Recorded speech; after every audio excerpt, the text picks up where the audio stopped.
E aí, sejam bem-vindos ao primeiro podcast do psicólogo Henrique Araújo. E aí, meu amigo, fala comigo. Sejam bem-vindos ao meu primeiro podcast. Se inscrevam no meu canal, @psicólogo Henrique Araújo. Bem lembrado. Me sigam no Instagram também, @psicólogo Henrique Araújo. Hoje nós vamos abordar vários assuntos, né, que eu tenho certeza que vai mudar a sua vida. Maravilha. Então, o YouTube, tanto quanto o Instagram, é o mesmo nome, né? Exatamente. Maravilha. Então, ó, primeira coisa, já para você não se esquecer, se inscreve nesse canal aqui, porque o Henrique ele vai trazer muito conteúdo só para agregar valor na sua vida, tá? O nosso objetivo aqui é agregar valor na sua vida, gerar transformação e a nossa razão de viver. A gente descobriu isso, que não há nada melhor na vida do que agregar valor na vida das outras pessoas. Então, cara, e aí, o que a gente vai começar a falar? Falar um pouco da nossa amizade? Vamos falar um pouco da nossa amizade. Então, você começa aí? O que você Então, tem? acho que de primeiro momento assim, né, eu falar um pouquinho da igreja, da onde a gente começou a nossa amizade. Foi meu professor de violão, né? Né? Foi meu primeiro professor de violão. Posteriormente, a gente começou a tocar na igreja juntos, né? E a gente fez uma amizade aí 17 anos, né? Praticamente já tem quase 18 anos de amizade. Não é o caso contante disso não, né? Quase 18 anos de amizade, né? Mas é e sempre será, né? Meu melhor amigo. Todo mundo sabe disso, a gente é quase irmão praticamente. E acho que é isso, né? Inclusive, eu quero... Não, vou deixar isso aqui para depois. Eu ia comentar sobre o lance do Instagram e tal, vou deixar para depois, né? Tá. Não, então, inclusive, não foram só 17 anos, né, de amizade sem desentendimento, né? A gente teve muitos desentendimentos, alguns inclusive, que o Jorginho, não sei se o Jorginho vai ver esse podcast, o Jorginho e o Roberto, um abraço para eles. Um abraço gigantesco, né? A gente já teve atrito e só os dois mesmo, principalmente o Jorginho, para reverter essa situação.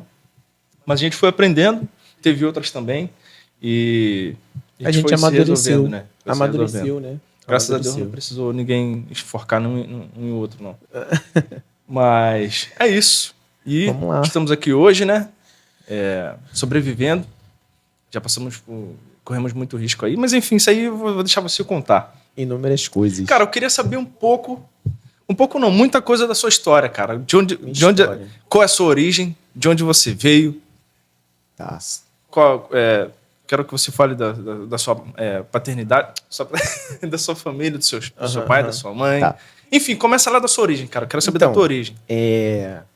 Eu nasci numa comunidade, né? Numa comunidade aqui do Rio de Janeiro.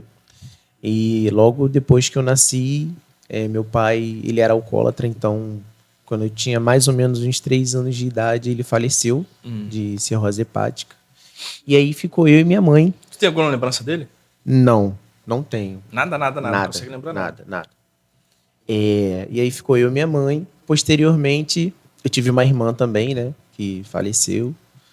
E posteriormente veio meu irmão, Ezequiel. Só que dentro desse parâmetro aí, né? De não ter pai e ficar muito... Eu fiquei muito solto, vamos dizer assim, né? Criado só pela minha mãe ali. Algumas outras pessoas ajudavam também. Foi uma infância um pouco conturbada. Cara, eu nunca te perguntei de fato, né? Tipo, porque eu acho meio pesado, né? Talvez perguntar como é que é. Eu já cheguei a perguntar, mas eu acho que eu não insisti tanto. Também não sinto essa vontade para falar disso ou não. Como que é crescer sem o pai, né? Não sei. Então, eu lembrei até de um filme que a gente viu, né? Em 2006, se eu não me engano, 2007, que é o Tropa de Elite. Tropa de Elite.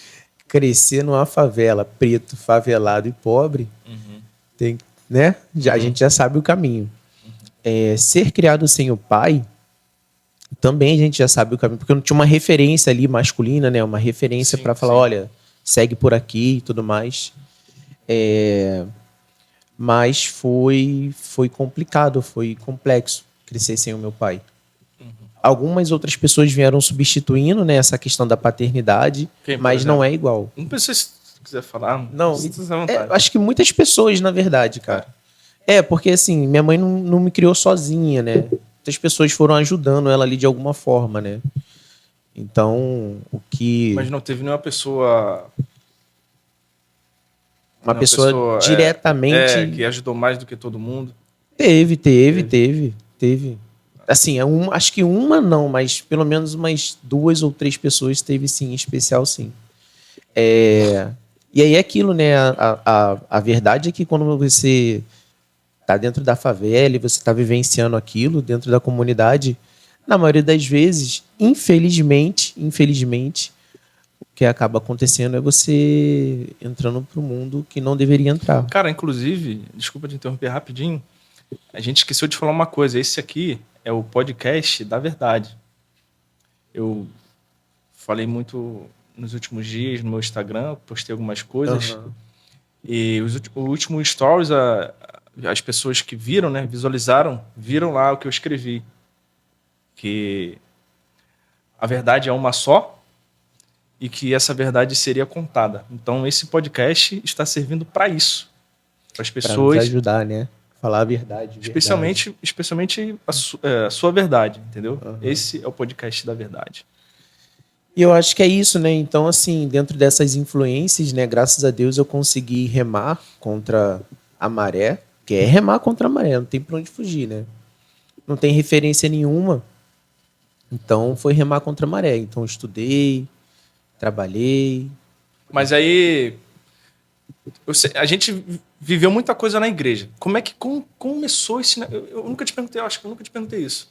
Como é que começou essa tua história na igreja? Beleza, você cresceu sem o pai, somente com a mãe, Aham, mas teve muitas referências de paternidade. Cara, mas como começou a tua história na igreja? Entendeu? Porque tu viveu muito, nós vivemos muitas coisas na igreja. Acho que vale a pena depois a gente contar a história do passarinho.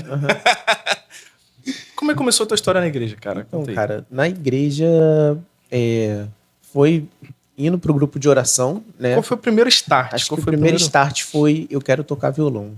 Mas antes disso, alguém te convidou? Alguém te levou?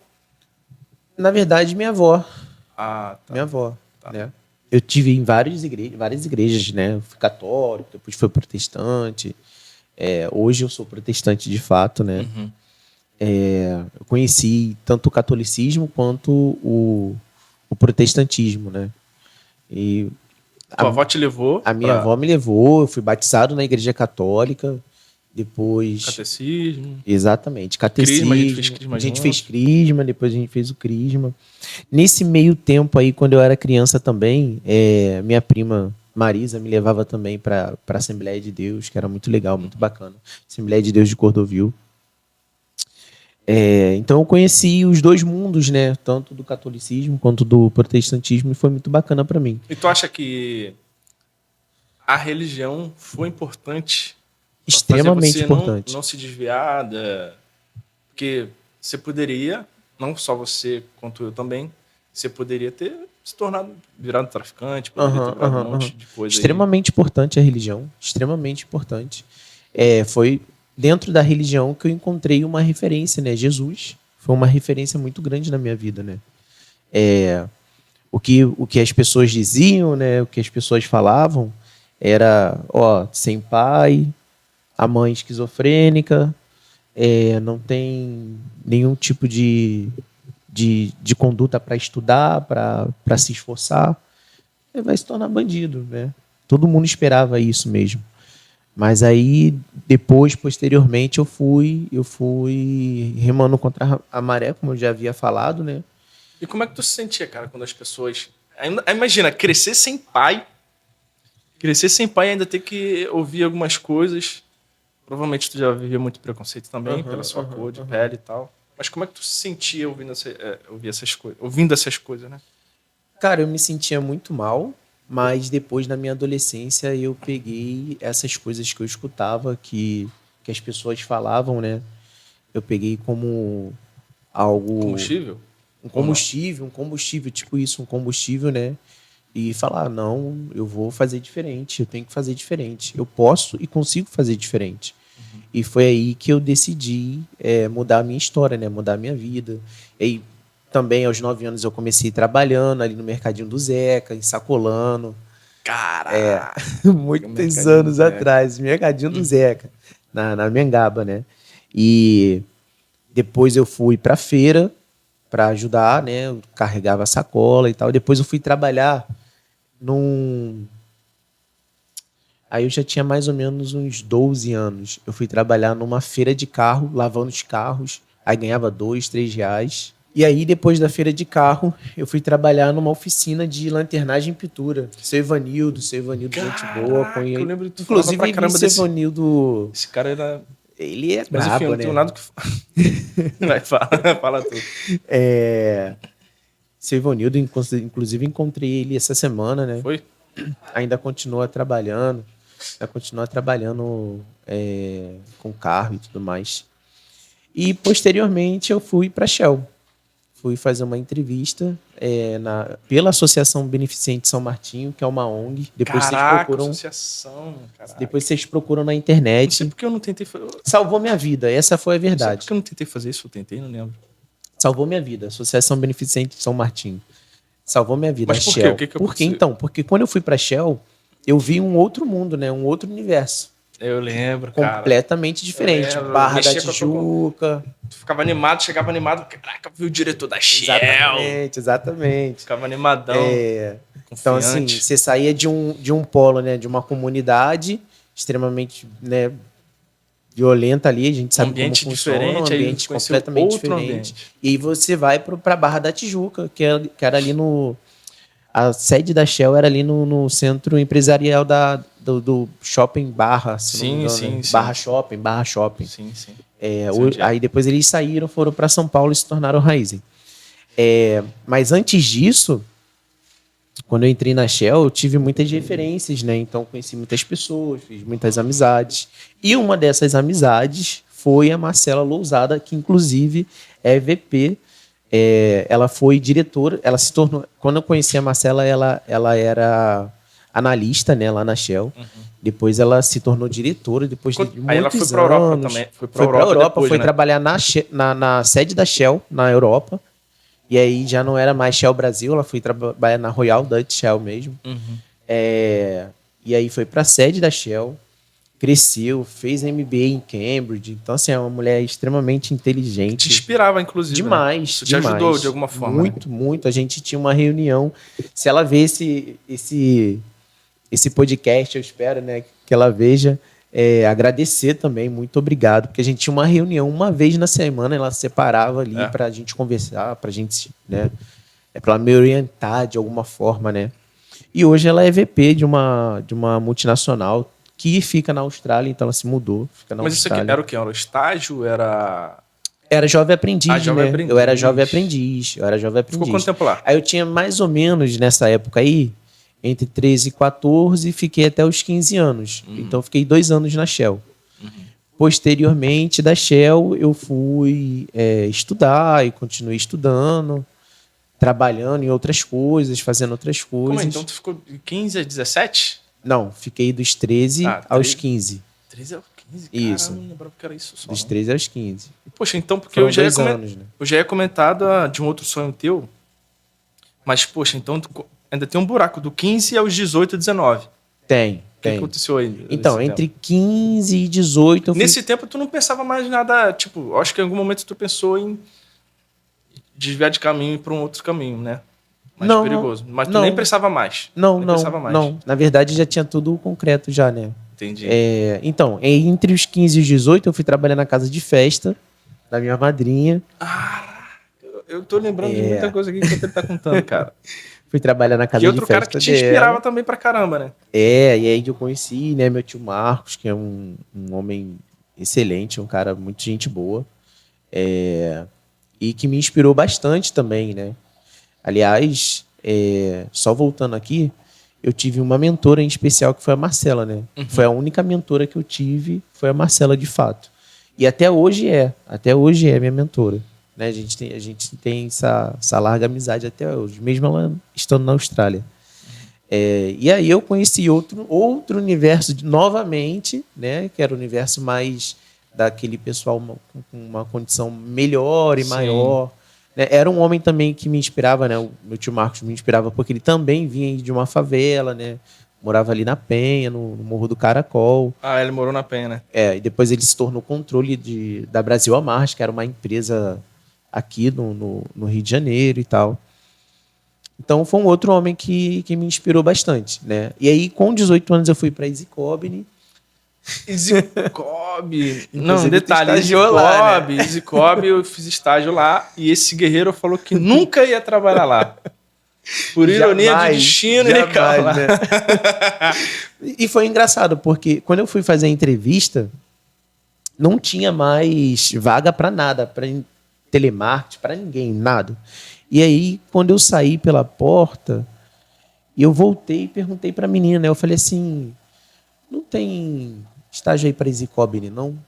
Ela, tem um aqui. Ela me deu uma carta e eu fui direto para a Easycobb, fui contratado e fiquei na Easycobb. Era assim, era uma cartinha, era uma agência. Agência, eu acho que era uma agência. Era uma agência, não me lembro o nome. Recebia cartinha. Aí fiquei 1 ano na Easycobb. Aí passava lá no...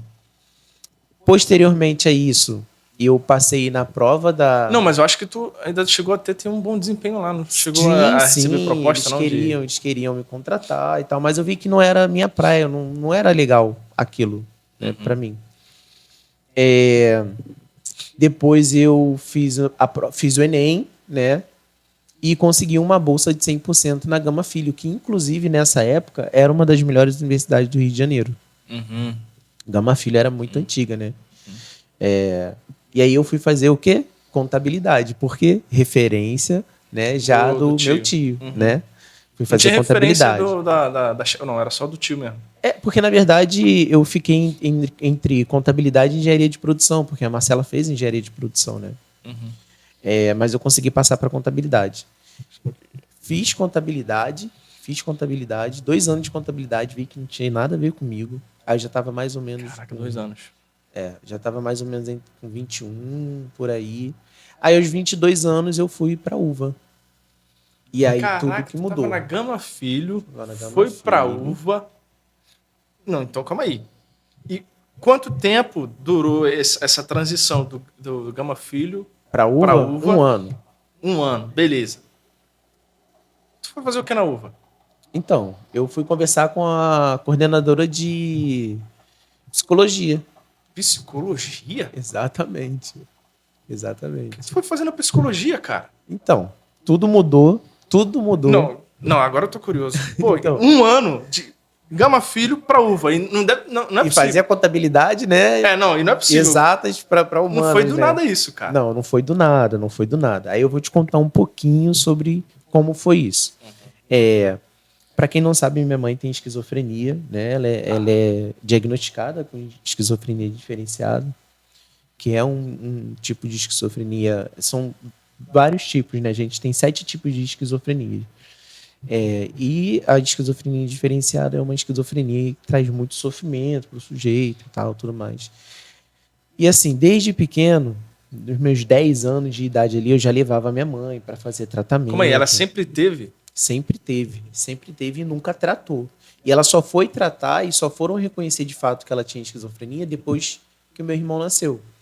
Que aí lá no Fernando Magalhães tinha psicólogos, psiquiatras, opa, tem alguma coisa errada aqui. E aí começaram a tratar ela lá no Fernando Magalhães. Então a minha rotina toda terça-feira era essa, né? 2 horas da tarde, estar no Fernando Magalhães, voltava para casa às 5 horas da tarde. Eu tinha mais ou menos 10 anos aí. 10 anos de idade, tá? 10 anos de idade. Então eu que levava ela. Posteriormente, porque minha mãe também é analfabeta, não sabe ler, não sabe escrever, não sabe nada. E aí, posteriormente, eu comecei a ser tratado comecei a ser tratado também no Fernando Magalhães, né, com uma psicóloga, Eliane, inclusive foi uma grande inspiração na minha vida. Infelizmente ela faleceu, né? Mas foi uma grande inspiração na minha vida. E a psicóloga da minha mãe, que é a Ana Maria, que é uma excelente psicanalista, né? Ainda continua atuando aqui no Rio de Janeiro. Tenho contato com ela, uma pessoa muito incrível, muito bacana. Se vê o podcast também, quero agradecer. Ela também tem podcast? Nossa, ela ajudou bastante a minha mãe. Muito, em muitas coisas. Então tem a Ana Maria também, que foi uma psicóloga, né? Que ajudou bastante a minha mãe. Tem um psiquiatra muito, muito bom, que é o Dr. Randolph. Não sei se ele ainda é vivo, porque eu não tive contato mais com ele, mas com a Ana Maria eu tenho ainda contato, falo com ela sempre.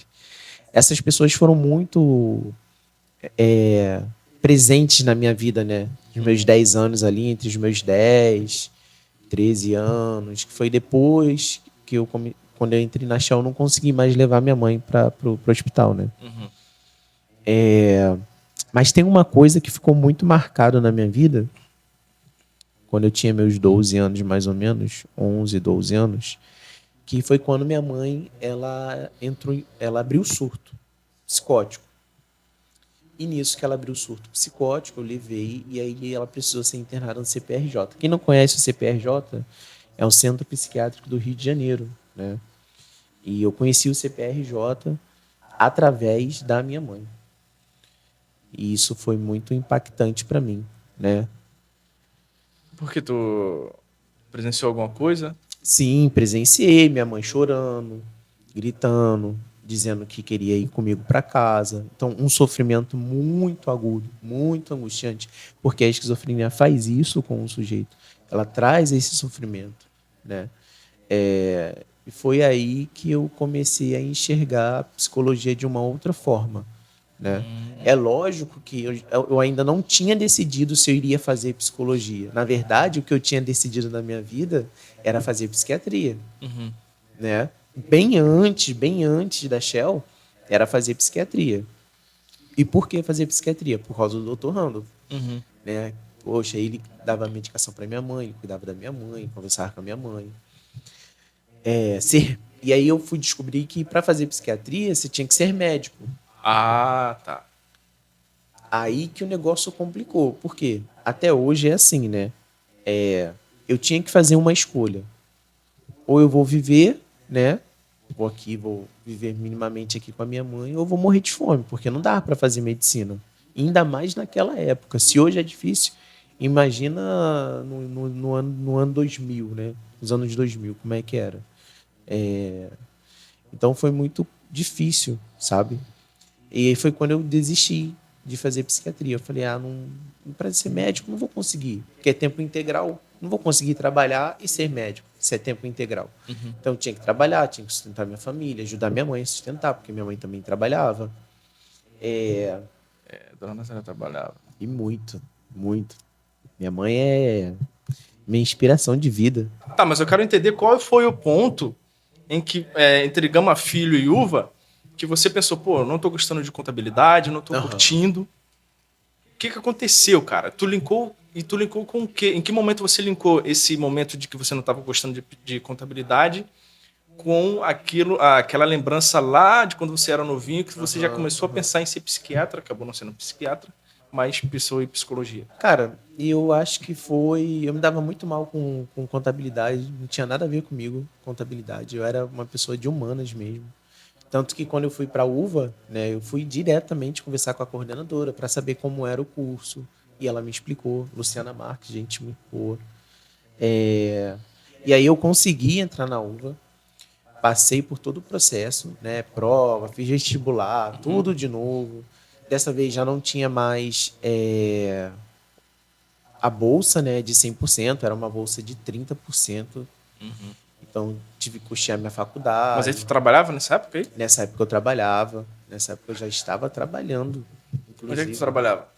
Toque a campainha. Toca a campainha. Toque a campainha. Falou muito Toque também a campainha. da Toque a campainha. uma experiência muito boa também, né? Foi excelente. Excelente experiência. Beleza, aí tu trabalhava na Toca Campainha e fazia faculdade na UVA. Isso. Ainda quero saber o ponto, o start. Tipo, não, é psicologia, vou largar a contabilidade. O que aconteceu? Tu simplesmente na contabilidade falou, quer saber, não é isso não, é psicologia, e foi isso? Não, minha mãe.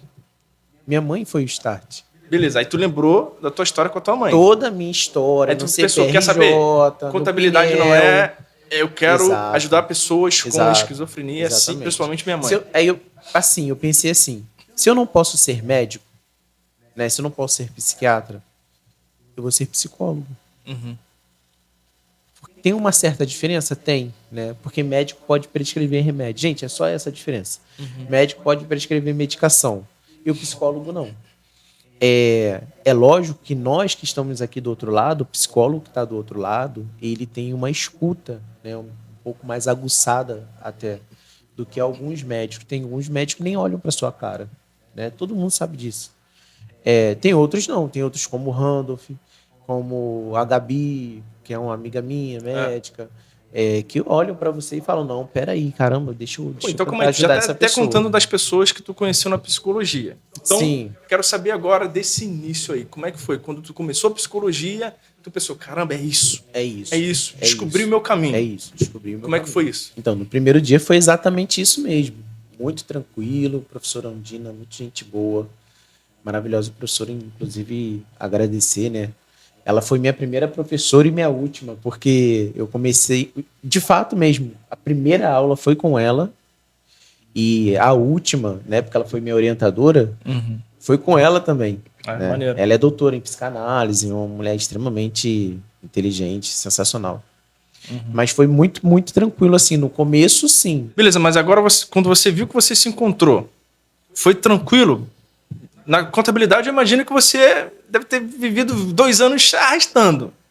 Mas como é que foi então na psicologia? Foi tranquilo, do início ao fim? Você se realizou totalmente? Como é que foi isso? Não foi tranquilo. Não foi tranquilo? No começo foi tranquilo.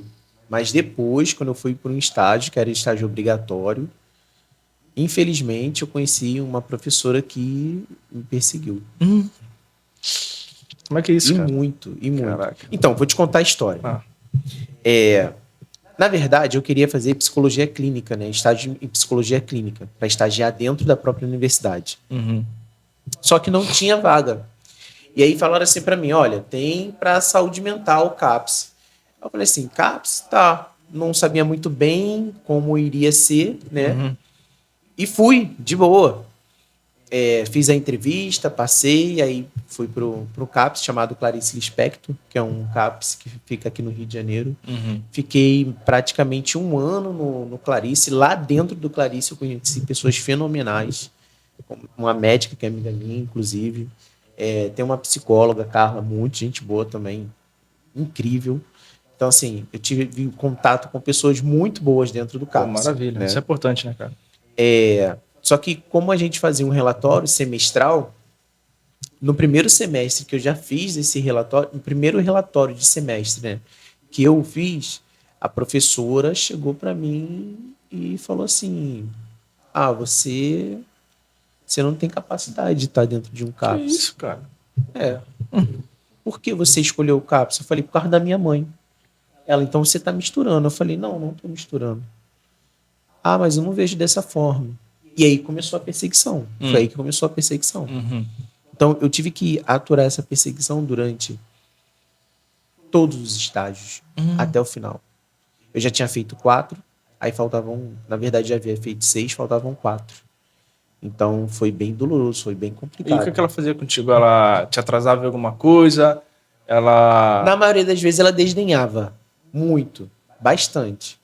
Inclusive, teve treta no WhatsApp, numa época, porque eu não concordava muito com o que eles falavam. Chegou na direção ou não chegou? Não chegou na direção porque eu não quis. Mas o que eu fiz? Já que eu sou tão ruim assim, né? Já que ela tá falando que eu não vou ser bom no que eu faço, eu fui pro CAPS. E aí eu fui conversar com as pessoas que trabalhavam no CAPS. E foi um por um mesmo, sabe? Poxa, o que você acha do meu trabalho, do meu estágio aqui? O que você vê em mim? Porque aconteceu isso, isso e isso. E todas as pessoas, absolutamente todas as pessoas falaram, não sai disso. Não vai para outro caminho. Então isso aí quer dizer que... Saúde mental. Quer dizer que você ficou meio na dúvida se era isso mesmo ou não? Um pouco, porque tinha uma professora ali de trás, né, falando, e não era qualquer coisa, né, quando você tem um mestre, né, falando ali para você, olha, você não vai ter capacidade disso. Além da sua família, às vezes, falar também, né, e você, dentro da universidade, ter essa pessoa falando isso, é muito complicado. Da sua família? Da minha família. Alguém da tua família te atrasou? Me atrasou. Não acredito nisso. Me atrasou, infelizmente. E em que sentido? Com palavras, entendeu? Você vai ser um psicólogo de merda, você não vai servir para isso, você não cuida nem disso, vai cuidar daquilo, e não sei o quê. Então, assim, foram muitas coisas, né, acontecendo ao mesmo tempo.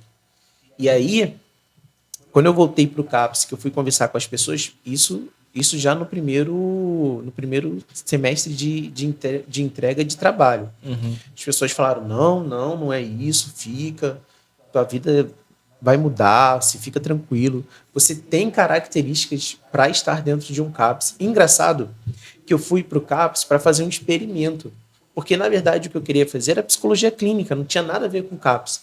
E quando eu cheguei no CAPS, cara, no primeiro dia eu já me apaixonei pelo CAPS, saúde mental. Aí eu vi, aí eu falei assim, é aqui.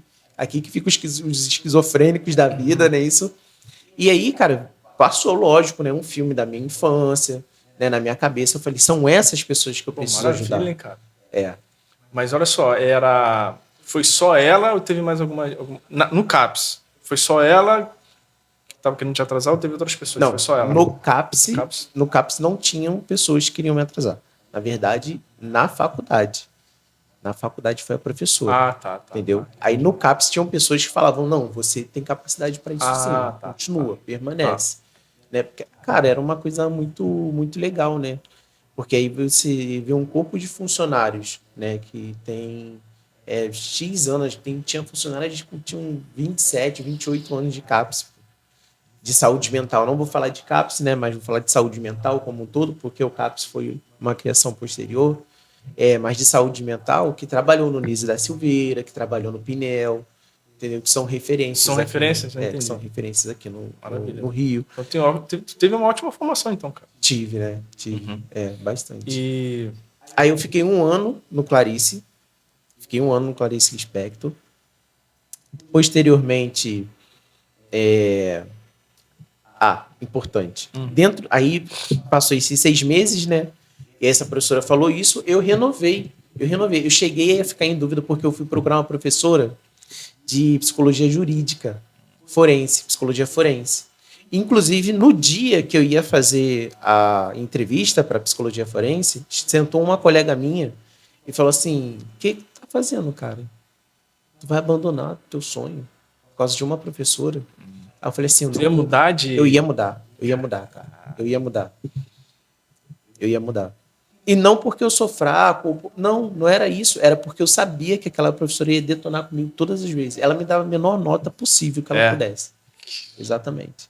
E assim, o que eu fiz? Conheci, aí passaram esses 6 meses, né? Eu renovei o contrato com Clarice, então fiquei 1 ano no Clarice. E quando eu retornei, eu conheci uma pessoa, que foi uma amiga minha, ainda, até hoje, né? Uma amiga minha, médica, psiquiatra, atende na rede também, muito gente boa. E essa pessoa, ela foi praticamente uma mentora também. Por quê? Maravilha. Porque ela também dava aula na FRJ. Maneiro. E aí eu comecei a enxergar saúde mental a partir de uma visão mais psicopatológica das coisas. Porque eu via muito mais psicanálise, né? Mas quando você vê psicanálise e psicopatologia, você consegue, de alguma forma, misturar, né? Implementar uma com a outra, as coisas mudam. Você teve uma perseguição, viveu uma perseguição. E continuou essa perseguição durante os anos. Você pediu, sei lá, que as pessoas fizessem comentários sobre você, então como é que foi isso? No CAPS? No CAPS. No CAPS eu fui conversar com cada Mas elas não chegaram a fazer sei lá, ir na diretoria. Não. O comentário era para você então, né? Não, era uma conversa sós mesmo. Olha, eu quero conversar com você sobre uma coisa que está acontecendo comigo. Beleza. A minha professora chegou e falou isso de mim. O que você acha? Beleza. O que você pensa sobre isso?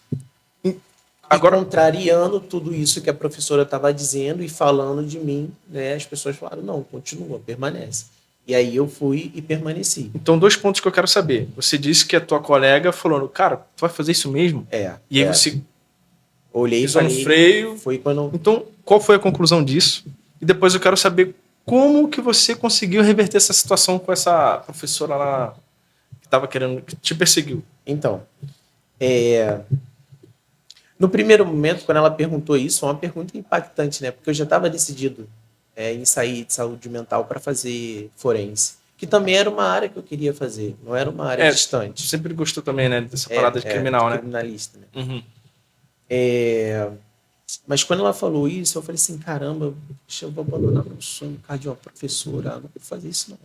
Inclusive, quero até agradecer essa professora, muito obrigado, porque eu alcancei lugares que eu jamais imaginei que iria alcançar.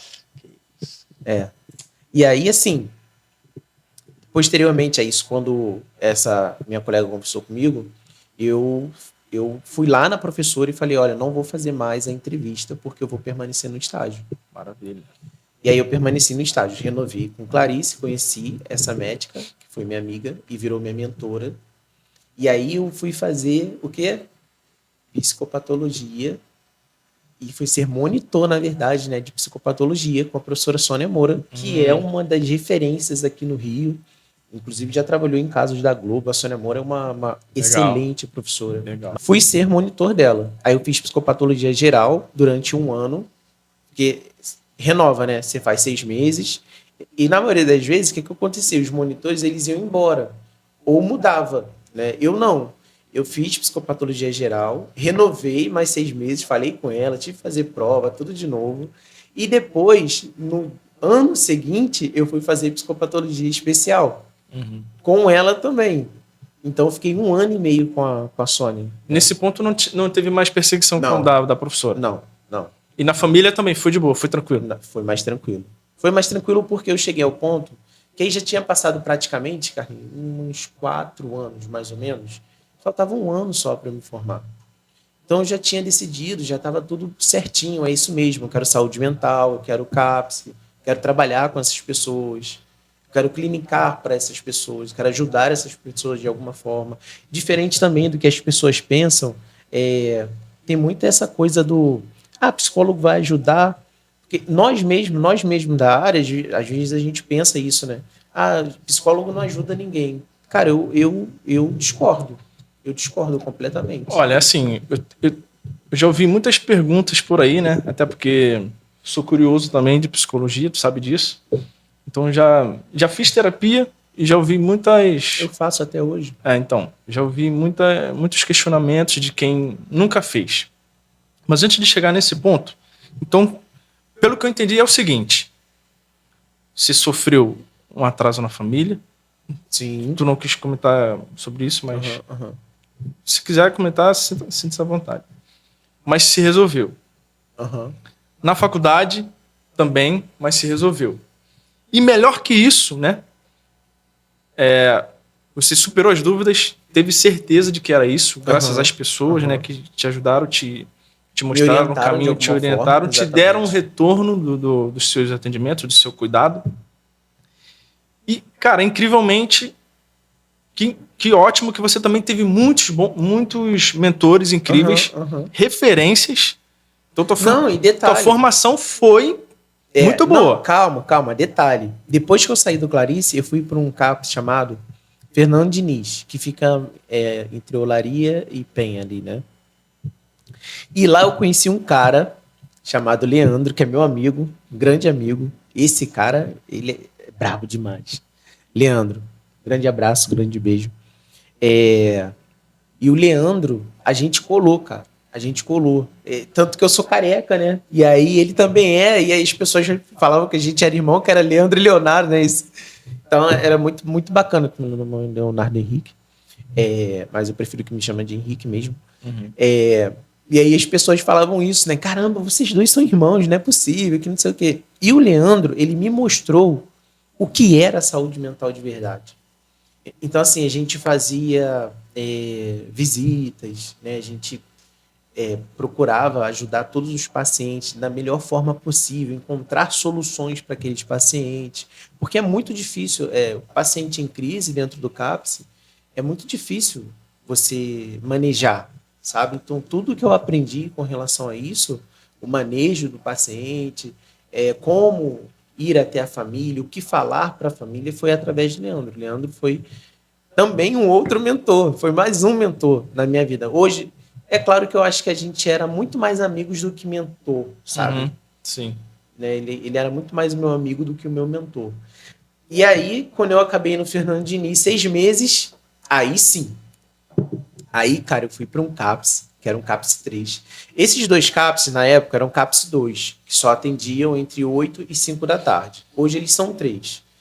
E eu fui para um CAPS 3 chamado João Ferreira, que fica no complexo do Morro do Alemão. E esse CAPS, ele é referência aqui no Rio, de todos os CAPS, né? Ele era referência, ainda continua sendo referência. E dentro diferente dos outros CAPS que eu já havia passado, esse CAPS específico tinha muitos jovens, né? Por conta do vício, né? Por conta de várias situações que aconteciam ali no Alemão.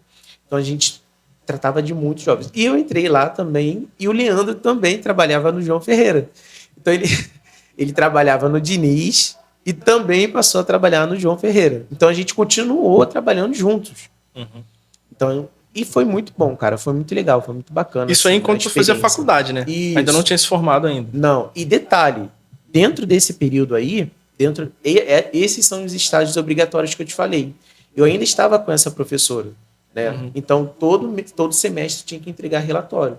E todo semestre, meu relatório recebia 6,5. Eu tinha feito relatórios, sabe? E ela me dava a menor nota que ela podia dar para eu passar, né? Porque não tinha como olhar o relatório e me dar 5 e eu ir lá na diretoria e falar, olha só, olha o meu relatório. O que está de errado aqui? Entendeu? Então, até aí, durante 2 anos, eu sofri essa perseguição dessa professora. Depois, quando eu fui fazer minha monografia, que aí eu já estava terminando a faculdade, aí eu voltei para Ondina. E aí eu pedi para ela ser minha orientadora. E aí, cara, tudo funcionou de uma forma...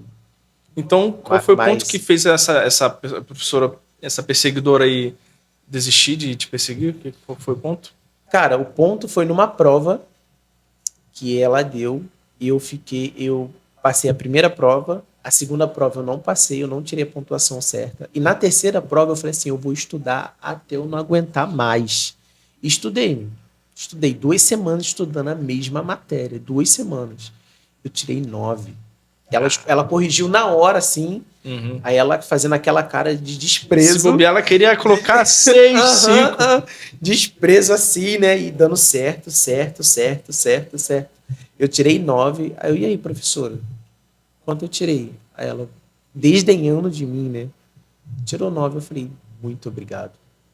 Dei as costas para ela e nunca mais vi essa professora. Como é isso? Daí foi a última matéria, a última prova? Essa foi a última prova dela. Ah, dela. Isso, foi a última e da prova faculdade? Dela. Porque, assim, além dela ser professora de estágio, ela era professora também de matérias, entendeu?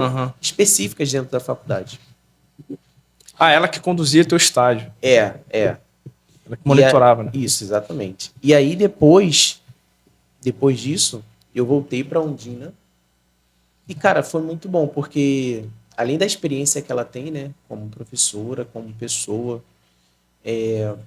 foi uma orientação, assim, espetacular, sabe? Antes da Ondina, teve a Lígia também, que foi uma das orientadoras, né, de monografia, que é dividido, né, você vai dividindo as monografias. E é ela que falou sobre isso. Eu falei assim, professora, eu queria falar sobre tratamento psicanalítico na esquizofrenia. E eu não quero mudar esse tema, eu quero falar sobre esse tema. Como é que tu chegou nesse tema? Através da minha mãe. Através da minha mãe. Entendeu? Então a tua mãe foi inspiração para o tema... Sempre, desde o começo. Do projeto final da faculdade. Do começo da faculdade até o fim. Hoje, agora, eu estou fazendo pós, né, em TCC, e vou começar em dezembro pós em saúde mental. Pô, maravilha. Então, assim, minha mãe sempre foi a minha inspiração, de fato. Então, eu sempre estudei esquizofrenia. E aí ela deu a ideia, né? Poxa, que tal a gente mudar esse tema? A condução do tratamento psicanalítico na esquizofrenia. Aí, cara, nossa, aí desbanquei, né? Porque aí eu comecei a estudar. Escrever. E foi muito bom. Só que teve um período que minha mãe, ela abriu surto novamente. Ixi. E aí tem uma coisa que eu acho que é importante vocês saberem. Diferente da depressão, da ansiedade, o esquizofrênico, ele fica perdido. Ele não consegue se encontrar. Na maioria das vezes, como é que eu posso dizer? Ele tem um tipo de comportamento que que não é um comportamento típico nosso, né? O cérebro esquizofrênico fica tão perturbado que ele quer ir embora, ele quer sair, ele quer viver um outro lugar porque a realidade para ele não está sendo atingida. Entendi. E aí teve um dia que eu acho importante as pessoas saberem disso, né, sobre a esquizofrenia. É uma patologia que traz muita dor, muita angústia para quem tem esquizofrenia e para quem trata também, para quem tem familiares esquizofrênicos, né? Então, assim, teve um dia que eu estava finalizando a minha monografia já era mais ou menos 3, 4 da manhã, e eu estava na cozinha de casa. E aqui daqui a pouco só escutei clec. E corri. Nisso que eu corri, era minha mãe. E aí eu vi minha mãe com uma bolsinha de mercado, com algumas roupinhas dentro, né? Porque também na esquizofrenia a gente tem alguns sintomas, que são sintomas infantilizados também, né? Com umas bolsinhas, desorganizada, lógico, ela estava completamente desorganizada. E ela falando, eu vou embora, eu vou embora, eu vou embora. Isso parece até com Alzheimer, né? Um pouco, mas não é. É porque o Alzheimer, ele é mais, digamos que voltado. Não, é só o fato de eles falarem quero ir para casa, quero ir para casa. Não, porque na verdade o Alzheimer, a gente sabe quais são as condições do Alzheimer, né? Por isso que é doença, né? Diferente da esquizofrenia, que não é doença, é um transtorno. Entende? E o Alzheimer, a gente sabe as causas do Alzheimer. Diferente da esquizofrenia, que a gente não sabe as causas. Existem várias causas, biológicas, genéticas, sociais. Depende, entende? Uhum. E aí eu, não, mãe, a senhora mora aqui, tô aqui com a senhora. Então, assim, se eu não estivesse naquele momento, na cozinha, e é por isso que muitas pessoas com esquizofrenia acabam desaparecendo. Por quê? Porque elas saem e ninguém vê, tá todo mundo dormindo. Uhum. Ninguém vê. Vai embora, já era. Já era, exatamente. E aí eu finalizei minha monografia, foi uma monografia muito difícil, muito complexa, porque eu falei, inclusive teve uma professora, Sandra Chiabi, se eu não me engano, é também doutora lá da universidade. Ela falou assim, nossa, você falou de Winnicott. Quase ninguém fala de Winnicott. As pessoas quando falam dentro da psicanálise, ou é Freud ou é Lacan. Uhum. E eu falei, né, sobre Winnicott, Freud e Lacan, e fiz a comparação dos três dentro da monografia. Nunca tinha ouvido falar nesse nome também, não. Porque o Winnicott, ele é mais voltado para a psicanálise infantil. Uhum. E foi isso. Aí eu me formei e comecei a trabalhar. Tá, eu quero saber o seguinte, na minha área. Então, tu se formou, nada de perseguição de professora, nada de perseguição de família. E assim, para quem falou que você seria um psicólogo, pelo que eu entendi, na verdade, ainda mais eu sendo teu amigo, foi que você teve uma ótima formação, excelentes referências, excelentes mentores. Sim, eu não posso fazer terapia contigo porque a gente é considerado até irmão. Então não adiantaria de nada. Mas se eu não fosse, com certeza eu faria. Pelo que você relatou tudo até agora e pelo que eu já conheço, o tanto que eu vejo de você criar conteúdo no Instagram, já te falei isso várias vezes, tudo que você escreve lá, dá para ver que você tem capacidade, formação, experiência. Só que eu queria saber o seguinte, você se formou, o que aconteceu a partir daí? Uma coisa eu sei, você não acabou a tua formação, não acabou por aí. Tu ainda chegou aí para outro estado. Sim. Eu quero saber disso, cara. Como é que foi isso daí? O que aconteceu para você ir para outro estado? Conta mais sobre isso. Foram várias questões, né? Dentro Pode até contar também alguma coisa que você, caso queira contar, da conclusão da tua formação, até chegar também a tua ida para outro estado. Sim, sim. Aí você fala para qual estado. Me formei. E aí eu comecei a clinicar, e eu clinicava online. Veio logo a pandemia em seguida. Né? Porque em 2019 eu trabalhava como Uber, né? Em 2019 eu trabalhava como Uber, porque eu já tinha saído da campanha em 2018. E aí eu comecei a trabalhar como Uber e fui trabalhando com Uber até 2022. Até 2022, mais ou menos. E 2023 eu decidi sair do Rio de Janeiro. né? Eu fui para outro estado, que fui para Paraíba. Inclusive, eu quero voltar muito para Paraíba, porque eu gostei muito de lá. Uhum. Fiz novas amizades, né? Fui morar, inclusive, com um amigo meu, que é o Fernandinho. E a gente criou várias coisas lá, né? A gente meio que abriu uma empresinha, né? De suplemento e tal. Uhum. E então ajudava, né, nos afazeres. Eu tinha que mudar de realidade, eu tinha que mudar de ambiente, porque eu não estava muito bem, não estava me sentindo muito bem aqui, Sim. né? Aí você pergunta assim, mas sua mãe ficou com quem? Ficou com meu irmão e com meu padrasto, lógico. Uhum. Todos os dias eu tinha alguma notícia da minha mãe, né? Uhum. Óbvio. Depois eu tive que retornar, porque minha mãe teve que fazer alguns procedimentos. Em dezembro eu retornei, de 2023. Eu fiquei 6 meses na Paraíba. E quando foi em janeiro, dia 30 de janeiro, no meu aniversário, eu voltei para Paraíba.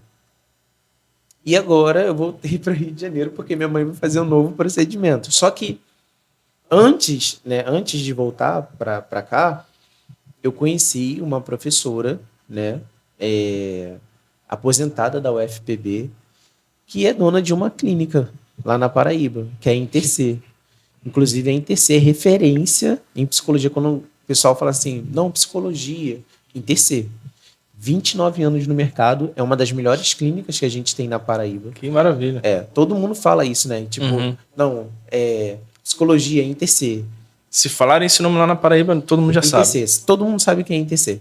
Todo mundo sabe. Isso que é o legal, isso que é o bacana. E aí, tem uma outra coisa também.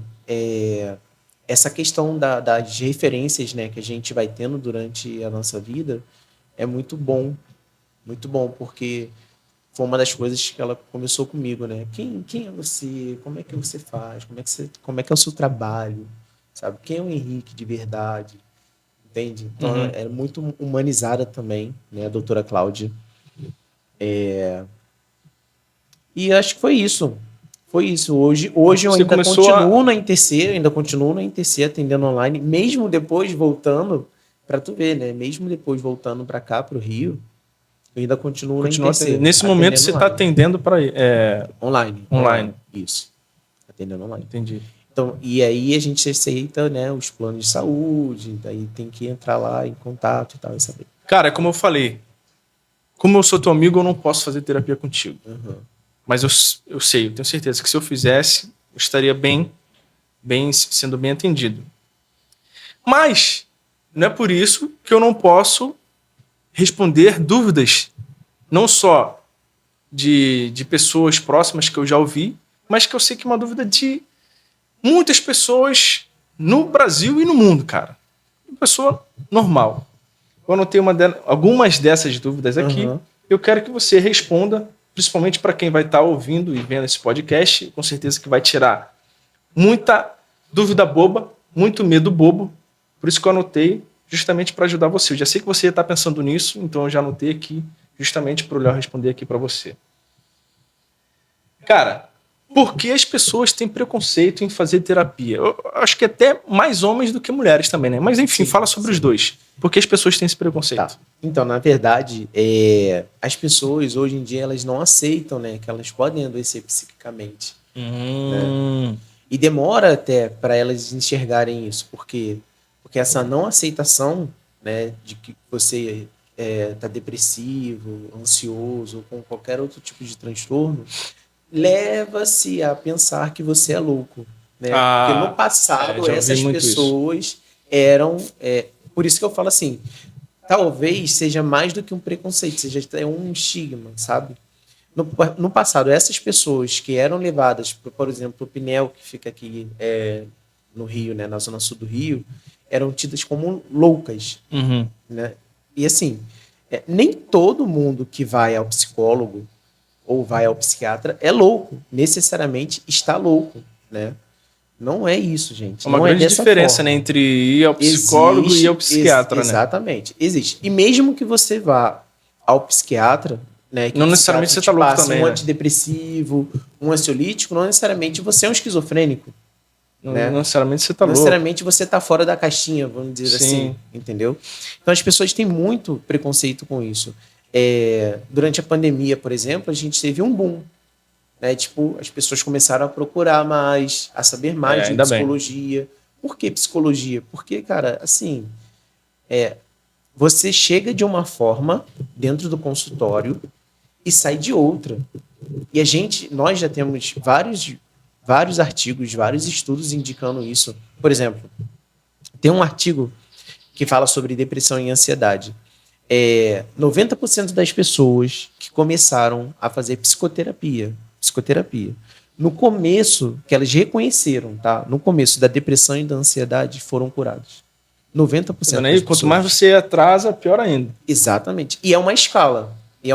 Por que eu tô te falando isso? Vamos supor, hoje você tem ansiedade, então você tem medo de falar em público.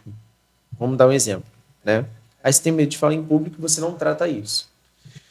Daqui a pouco você vai e tá com um pouquinho de medo de falar com a família, falar entre família. Daqui a pouco você tá com um pouquinho de medo de ir à rua. Daqui a pouco você tá com um pouquinho de medo, de receio, de angústia. É muito mais uma angústia, não chega a ser medo. Medo, na ansiedade não, é muito mais uma angústia. Quero até pedir desculpa pela nomenclatura. É muito mais uma angústia na ansiedade. E você não trata isso, é uma escala. Se a pessoa não vai resolver nenhum problema, ela vai aparecer no segundo, vai terceiro... aparecer no segundo. E qual é o segundo? Isso eu aprendi até com a professora Sônia. Qual é o segundo? Segundo momento da ansiedade, síndrome do pânico. Instala a síndrome do pânico. Instalando a síndrome do pânico, aí eu posso falar de medo. Entende? Porque aí a síndrome do pânico é uma coisa surreal. A pessoa fica extremamente desnorteada, né? Então, você tem ânsia de vômito, você desmaia, é uma coisa surreal mesmo. Começa a suar frio, tremer. Vendo aí a gravidade da coisa? Muito grave. Assim, cara. Não, e detalhe, só te interrompendo rapidamente. Depois da síndrome do pânico, você tem uma coisa chamada agorafobia, que é o medo do medo. Não, medo do medo. Por quê? Porque você fica com medo de ter síndrome do pânico. Medo de ter medo. Medo do medo, exatamente. Para tu ver como é uma escadinha, entendeu? Dentro da ansiedade. Então, na depressão é assim também. Na esquizofrenia é assim também, dessa forma. Se você não procura.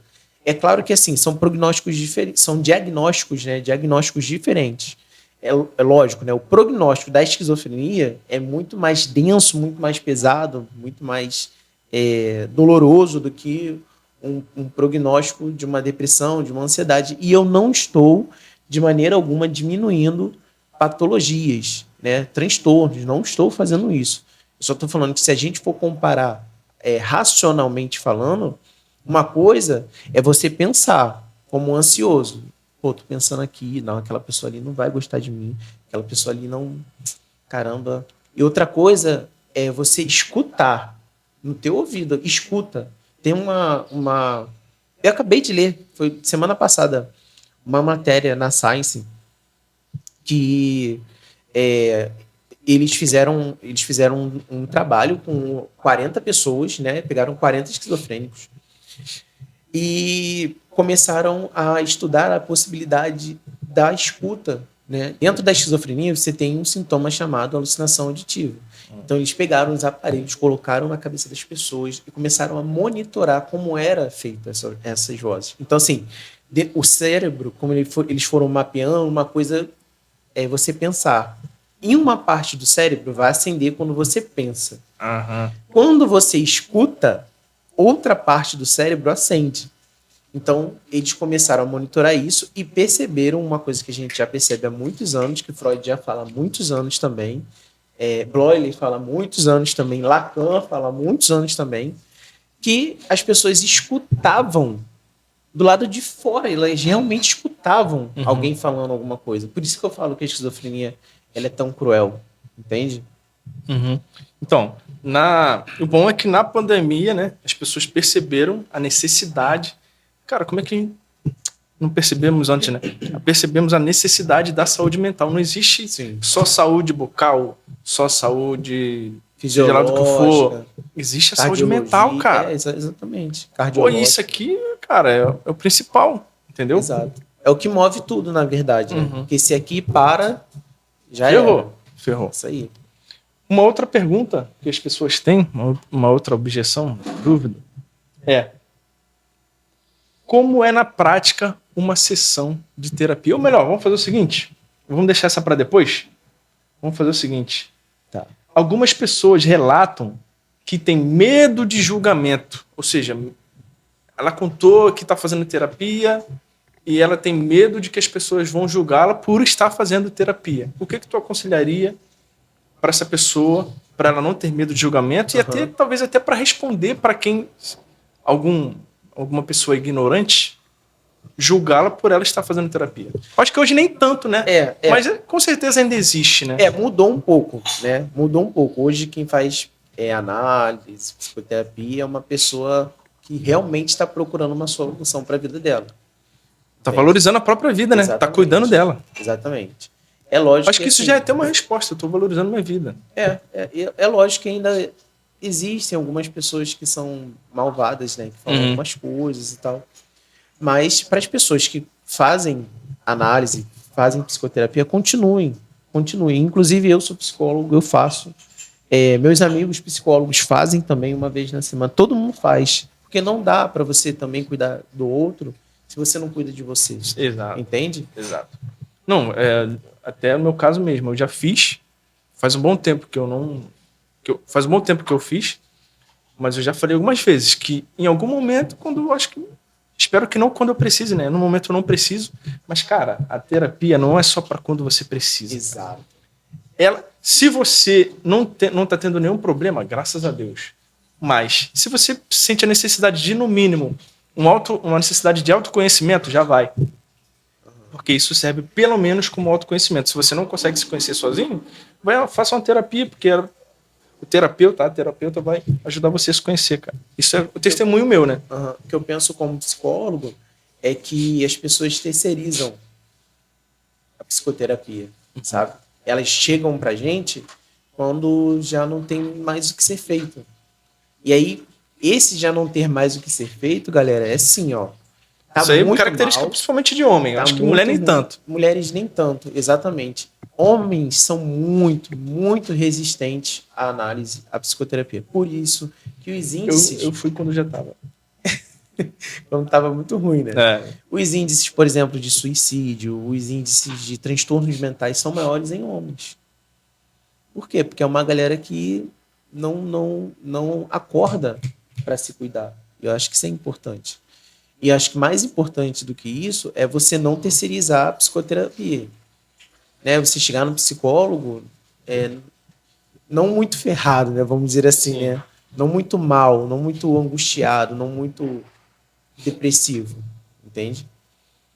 Ou seja, é isso. Aconteceu um problema. Vou te dar um exemplo básico. Perdi uma pessoa da família. Vou ficar triste, vou ficar angustiado, realmente isso acontece, essa tristeza ela vai acontecer. Ou finalizei um relacionamento, vai acontecer também durante 2 semanas. Passou de 2 semanas, choro excessivo, angústia, não está conseguindo dormir. Psicólogo. Cara, isso responde até... Seja homem ou mulher, né? A gente pode até responder uma outra dúvida, que é justamente, tem gente que não sabe que tem ansiedade, que tem depressão, não sabe que tem, mas sabe que tem que está passando por esses sintomas. Então, acho que seria uma boa já tu responder isso. Exato. Quais são os sintomas de depressão, de ansiedade, principalmente, né? Já para quem não saber que não tem, já para quem saber, para quem não sabe que tem, já entender que tem, entendeu? Quais são os sintomas? Então, na ansiedade, a gente vê os sintomas muito mais voltados à angústia, como eu falei, né? Um sintoma muito mais... eu diria que, assim, às vezes mais físico, sabe? As pessoas começam a suar muito, elas ficam nervosas, ficam apreensivas, ficam inquietas. A mente da pessoa não para, tem pensamento acelerado. Algumas têm SPA, que a gente chama de síndrome do pensamento acelerado. Então fica pensando, não consegue dormir, não consegue ter sossego. Essas pessoas com ansiedade, né? Eu atendi um rapaz que o caso dele era tão grave, que ele não conseguia falar. Não conseguia falar. E aí, assim, uma das coisas que a gente fez, né, já que ele, e aí quando eu falo que ele não conseguia falar por videoconferência. Mas existe já uma portaria do CRP que permite que a gente faça ligação ou troque mensagem pelo WhatsApp. Então, o que eu propus para ele? Olha, já que você não consegue fazer isso, para tu ver o nível de ansiedade dele, já que você não consegue, infelizmente, ligar o webcam, então vamos tentar por áudio. Ele falou, também não vou conseguir por telefone. Eu sou muito tímido, sou muito introvertido, não vou conseguir. Então tá bom, então vamos tentar por mensagem. E aí uma análise que duraria 1 hora, às vezes durava 2 horas.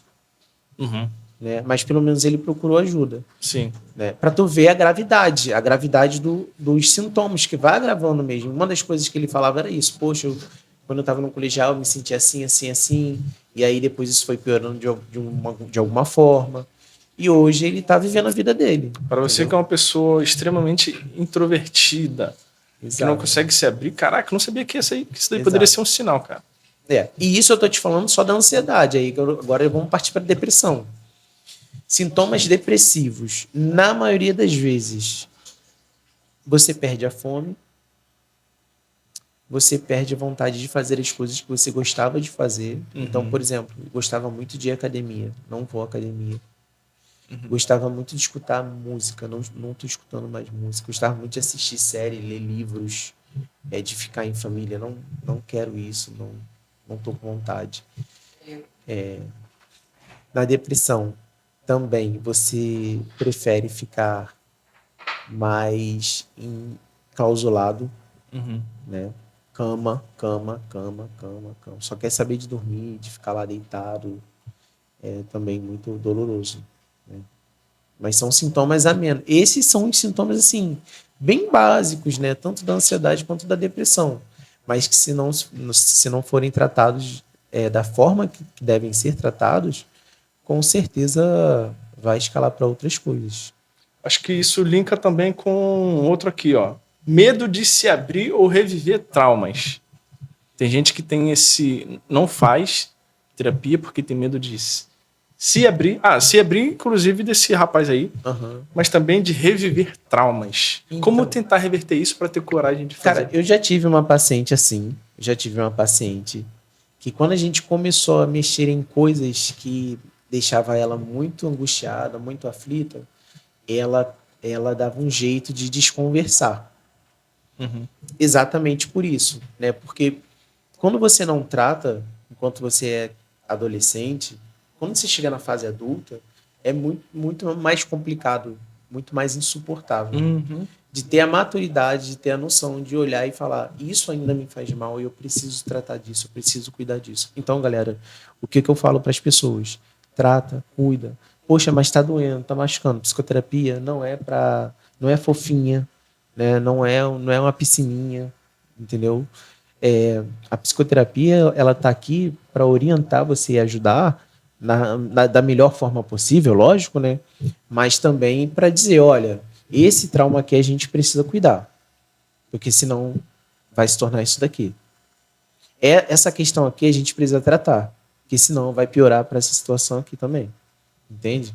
Então as pessoas entram às vezes na análise, na psicoterapia, falando uma coisa, e quando dá 6 meses, 1 ano depois, elas falam, nossa, eu sou outra pessoa. Vou te dar um exemplo que eu tive ontem de um paciente meu. Eu vou fazer 30 dias que eu estou tratando esse paciente, agora dia 8. E ontem ele falou uma coisa sensacional. Ele tem 32 anos. Ele falou assim, doutor, eu não estou mais como antes. Eu estou muito tranquilo. E é um paciente que, infelizmente, tem uma questão com vício, né, em jogos. E esse paciente olhou e falou assim, eu não sinto mais vontade de jogar. Olha que maravilha, né? E não foi uma coisa assim de uma hora para outra. Ele teve que vir para a psicoterapia, teve que se comprometer, entende? De olhar e falar, não, eu vou fazer isso porque é para o meu bem.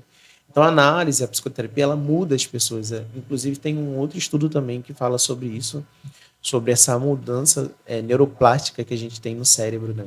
Então, modifica o seu pensamento. Acho que isso é bacana, deixar isso registrado também. Aqui a gente, acho que você já respondeu. Pensamento de não preciso de terapia, posso resolver sozinho. Cara, eu quero dar até uma opinião sobre isso aqui, que eu pensei também. Eu pensei isso aqui um dia. Eu não preciso, eu consigo resolver sozinho. Se tu quiser fazer mais algum comentário, beleza. Uhum. Que era isso, cara. Eu consigo resolver sozinho. Só que chegou um momento que eu fiquei numa situação que eu não conseguia mais. Isso aqui é basicamente, vou dar um exemplo de um bebê mesmo. Quando o bebê ele está aprendendo a engatinhar, eu sei que não é o melhor exemplo, mas é mais ou menos isso. Quando você está aprendendo a andar e você está tentando e não consegue. Mas só que às vezes vem a sua mãe ou vem seu pai, segura ali na mãozinha do bebê, entendeu? E vai, segura, o bebê vai dando passos. Depois que ele pegou a firmeza, ele vai embora. Eu tenho isso como um exemplo para entender como é que funciona. Quando você não está conseguindo resolver sozinho. O terapeuta é essencial para te ajudar a andar. Sim, exatamente. É um exemplo muito bom, na verdade, porque a gente é basicamente isso mesmo. As pessoas estão lá no fundo. Vou dar um exemplo mais comum, né? Que a gente sempre fala isso no corpo da saúde mental. A pessoa está lá no fundo do poço, a gente joga a corda e puxa. Maneiro. É isso, sabe?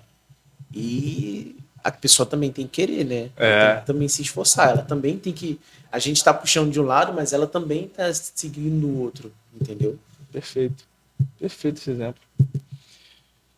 Crença de que terapia é para pessoas fracas e loucas. Já respondeu isso aqui Já também. respondemos isso. Já respondeu isso aqui também. Muito pelo contrário. Hoje o que a gente vê, o que mais a gente vê é pessoas socialites, pessoas com dinheiro mesmo, pessoas que pagam até 1.000, 2.000 reais por análise. Entendeu? Sim. Muito pelo contrário. Pessoas, hoje a gente pode... Sim, pode falar. Não, eu ia falar que ninguém tá livre de passar por isso. Ninguém tá nem rico, nem pobre, nem preto, nem branco. Não tem pra onde fugir, não. Isso me lembra até de uma frase que eu já te falei. Essa frase, para mim, é impactante. Eu vou falar para você, que não quer fazer, que tem medo. Vou te falar só uma coisa. E eu não tenho dúvida nenhuma. Os ricos do futuro serão aqueles que vão saber viver em paz na mente, no espírito e na alma. Então, se eu fosse você, sairia correndo para fazer terapia. Caso você precise ou caso você não precise. Super aconselho. Pode ser um problema grave, pode ser um problema nenhum, mas para você, como eu falei, autoconhecimento. Agora, outra dúvida que as pessoas têm, ou objeção, é desconfiança nos profissionais. Cara, por quê? E essa desconfiança seria basicamente o seguinte: será que se eu contar meus problemas, minhas dificuldades pro terapeuta, para terapeuta, ela vai guardar isso para o psicólogo? Ele vai guardar isso daí?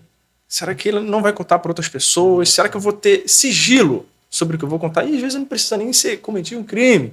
Mas será que eu vou ter sigilo? Privacidade?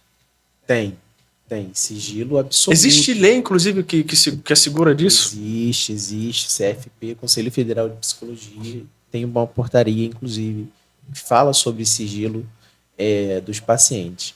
É claro que existem suas exceções. E quais são as exceções? Uma, quando esse paciente ou essa paciente está sofrendo agressão física, né, dentro de casa, de alguma forma, nós, psicólogos, temos que reportar isso, né, à polícia. É lógico que vai ser feito corpo de delito, né, tem todo um procedimento aí para se fazer isso. 2, quando o paciente coloca a vida de alguém em risco, infelizmente alguns pacientes fazem isso não é legal, então a gente precisa, né, às vezes, não fazer uma contenção, que o pessoal pensa de contenção, o paciente vai ser preso. Não é isso, tá? Mas dar um mínimo ali para o paciente para ele se reestabilizar. 3, quando o paciente tem ideação suicida, o paciente vira para o psicólogo e fala, tem paciente que fala isso, olha, eu vou cometer suicídio hoje. tal hora. E aí a gente tem que ligar para a mãe, para o pai, para o irmão, para alguém.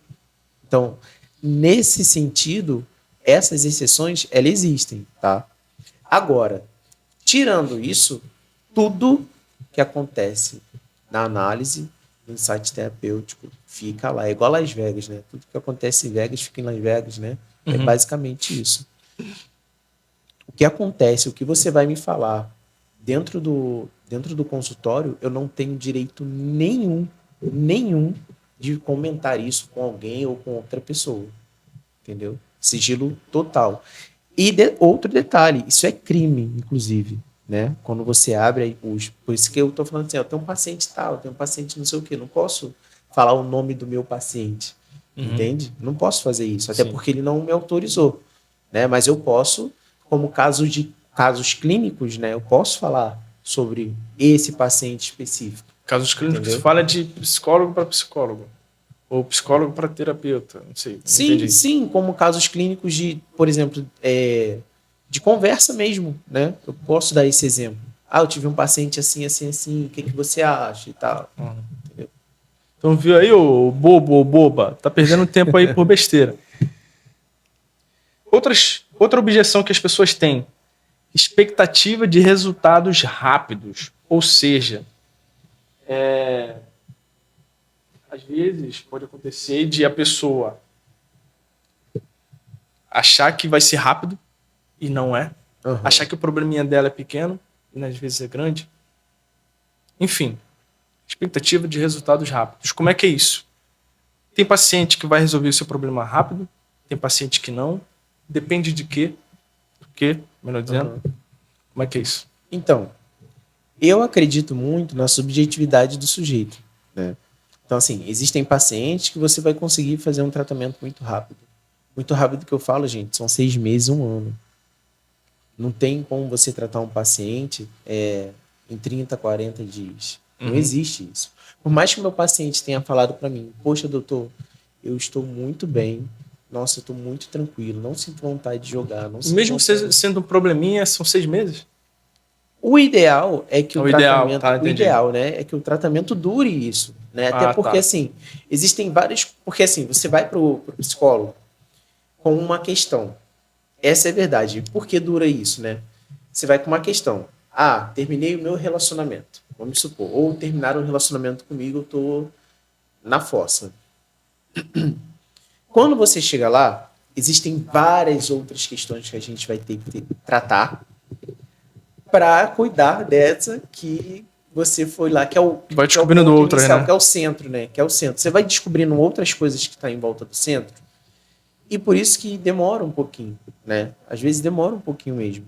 É lógico, tem alguns específicos. Por exemplo, na terapia cognitivo comportamental, a gente tem aquilo que a gente chama de disposição, né? Uma técnica.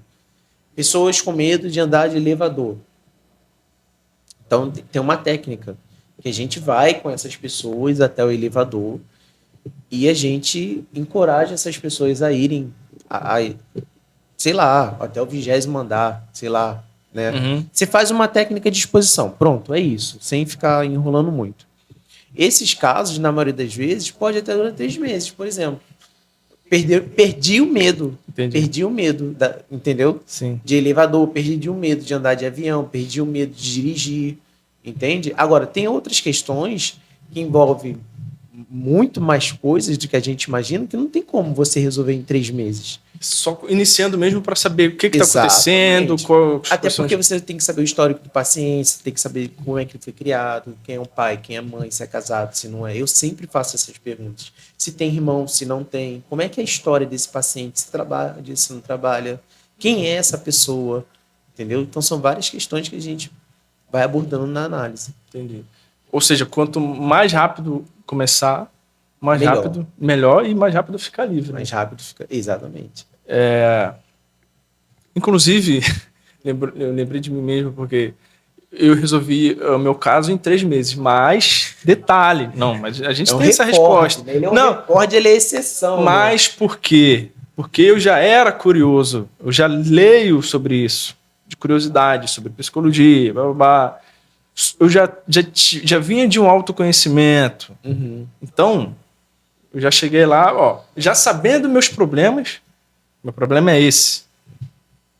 Claro, uma coisa ou outra ela foi guiando, mas eu já cheguei lá, meu problema é esse e já foi rápido, entendeu? Então, se você não tem noção nenhuma, você não precisa ter você não lê e também não precisa ter a curiosidade de ler, então, teu tempo pode ser um pouquinho maior. Mas procure, que é importante. Né?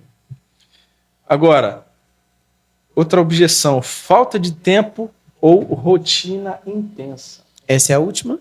Não, né? Faltam mais duas. Falta de tempo ou rotina intensa? Falta de tempo ou rotina intensa. A pessoa se coloca essa desculpa. Não tenho tempo para fazer, minha rotina é intensa. Existe algum jeito de manobrar isso daí? Tipo, online. Boa. Online. É. Não precisa ir pro meu consultório. Você não precisa ir lá no meu consultório. Faz online, por telefone. Às vezes combina um horário, né? A gente sempre vai combinar um horário, né? Um horário, dia específico, tudo certinho. Não tem desculpa mais. Antigamente, acho que tinha essa desculpa, né? Eu não vou porque o consultório do psicólogo fica a X quilômetros da minha casa. Tinha essa preguiça. Né? Que nada mais é uma resistência, né? À cura, uma resistência à angústia. Uma resistência. Ou seja, a pessoa prefere, às vezes, muitas das vezes, ficar sofrendo do que curar, do que sarar. Entende? E... Eu ia falar alguma coisa que esqueci. Mas, enfim, se eu lembrar... Outra objeção que a pessoa tem.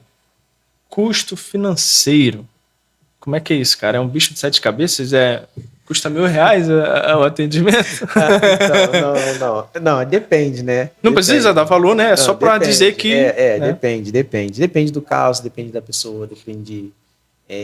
Então, e na verdade, hoje em dia nós temos vários meios, né, de pagamento. Então, você tem psicólogos mais acessíveis, você tem psicólogos que são um pouco mais caros, né? Isso vai depender da pessoa, vai depender do custo financeiro dela, entende? É lógico, se você quer se consultar com um psicólogo igual o Wesley, né? O Wesley da Lanogari, não vai achando que vai pagar 300, 400 quanto. Eu não estou botando preço aqui no trabalho dele não, tá? Mas ele mesmo num podcast falou que já atendeu pessoas, executivos que pagavam R$1.000. Assim, sabe? Entende? Eu, inclusive, trabalho com programas sociais, por exemplo, que são mais acessíveis. Legal. A minha consulta é X, mas se eu ver que aquela pessoa ali tem uma questão e ela não consegue, é para ajudar, não é para ajudar? Não é para fazer acontecer? Então, eu montei um programa. Show de bola, cara. Um programa de assistência social nesse sentido, né? De trabalho social nesse sentido. Isso é para você ver o interesse, a diferença de um profissional que só visa lucro. Não estou dizendo que não tem que visar, porque o profissional estudou, né? O profissional estudou, mas aí que está a diferença, que ele não só visa lucro, mas visa realmente o propósito dele, que é ajudar as pessoas. Então, olha só, acho que todas as dúvidas que ele está tirando aqui é para você ver que não tem desculpa nenhuma, cara. Só resta você querer mudar de vida, pronto. Exatamente. Solução tem. Entendeu? E por último, como é na prática? Nossa. Uma sessão de terapia, cara. Como é que é na prática? Essa pergunta é muito difícil. Por quê? Então, cara, na prática... É porque as pessoas, por exemplo, eu já me coloco na posição da pessoa. Caraca, como é que é? Ela vai fazer pergunta difícil, vai fazer pergunta que vai me deixar meio sem jeito. Como é que... Sei lá, cara. Nesse sentido aí. Tá. Sacou? Então... Ou é leve, tranquilo, extrovertido. Todos os retornos que eu tive dos meus pacientes foram retornos bons, graças a Deus. Muito obrigado, tá? Para vocês. Porque eu tento levar muito mais numa conversa mesmo, sabe? Num bate-papo. Né?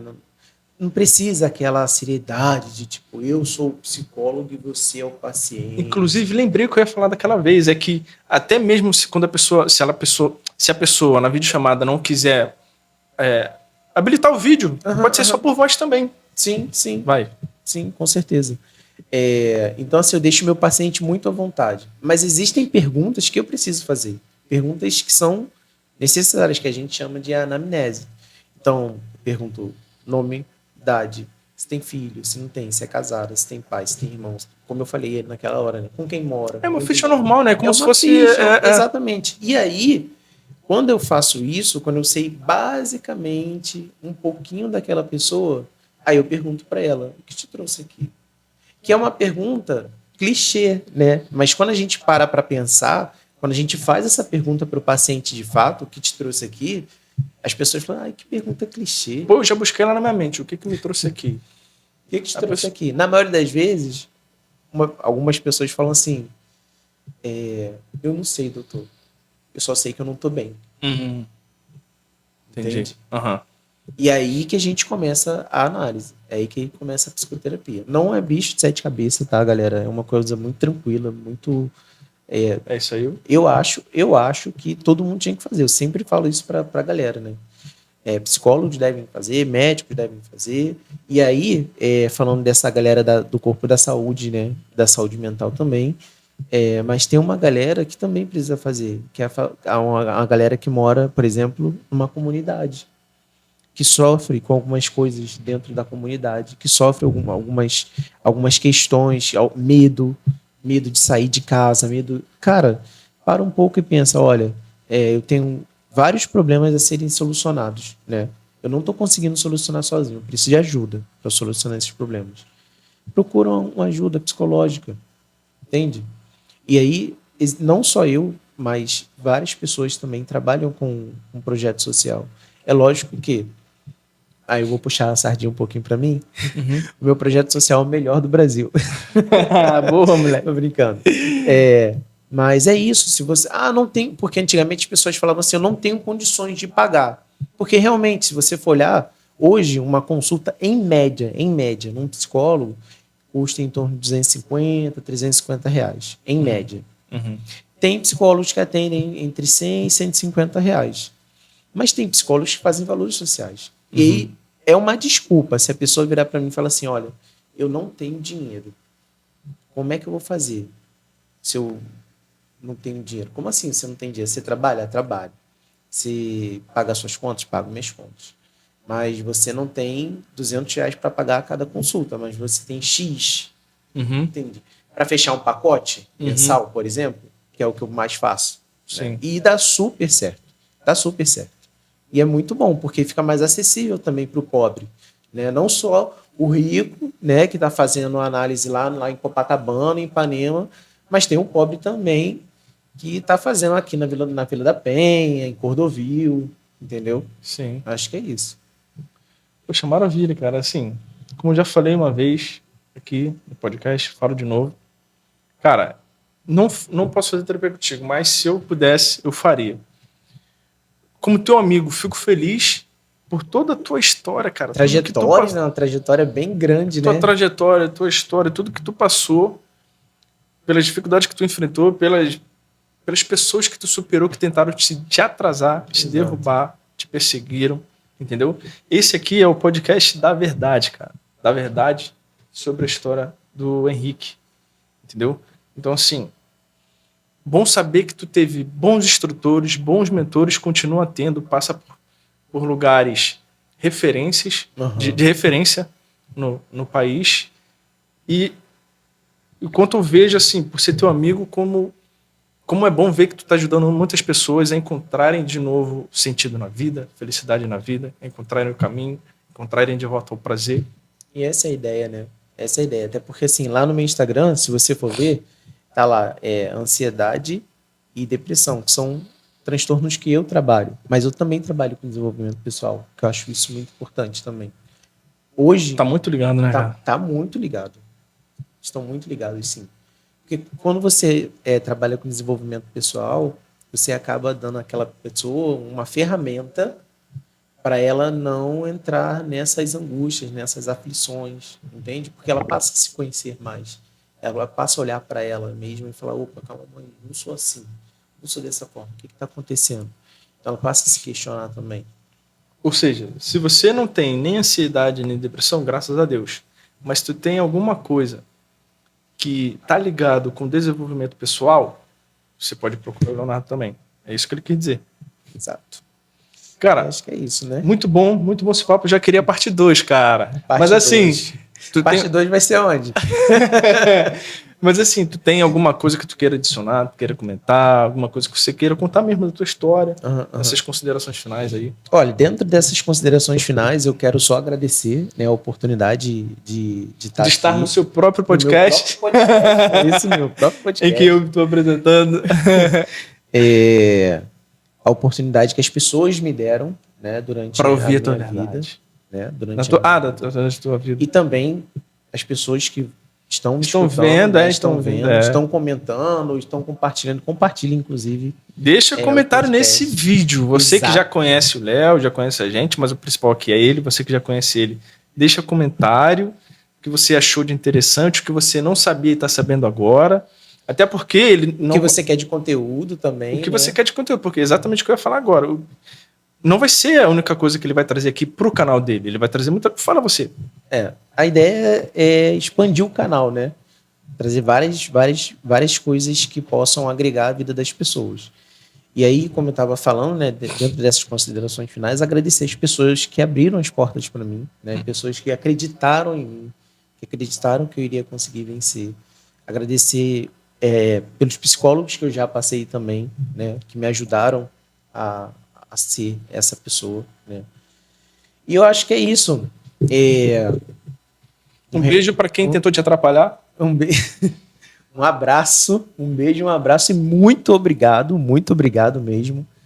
Porque eu peguei isso, como a gente estava falando, né? Como combustível. E aí não é nem gasolina, é diesel mesmo, né? De avião. Peguei como um combustível mesmo e olhei para aquilo e falei, opa, não, peraí, eu vou vencer, eu vou conseguir. E existem pessoas que são assim, né?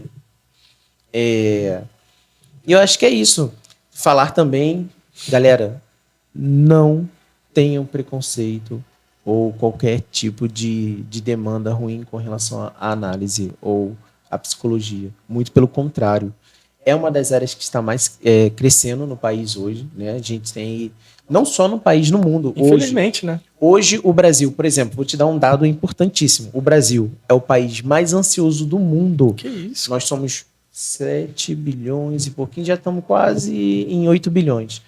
O Brasil é o país mais ansioso do mundo e os Estados Unidos é o mais depressivo. E aí muda. Por quê?